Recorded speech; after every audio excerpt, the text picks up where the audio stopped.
Hi, Beshi! Ito makati ang lalamunan ko. So, gumagawa ako ng paraan para maibsan ang aking kati na lalamunan.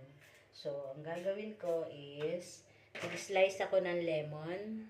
Ayan, lagay ko dyan. Tapos, mag-slice ako ng luya. Ihahalo ko, tapos bababad ko sa tubig na iinumin ko maghapon. Kati kasi ng lalamunan ko, tsaka parang sinisipon na ako. So, ayun. Ang sakit pa ng likod ko. Siguro sa lamig. So, slicing. Halos wala nang natira. Kapag may pagkakabalat ko. So, slice lang. Hindi ko na dudurugin. Basta ganyan na lang. Lalasa din yan. So, ayun. Tambog natin.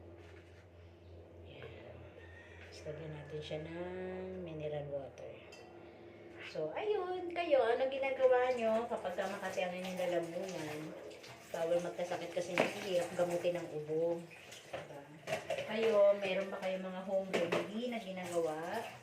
Ako, ito lang. So, ayan na siya. Ready na siya. Lalagyan na lang ng tubig. Thank you guys for watching. Please don't forget to like, share, and follow. Bye!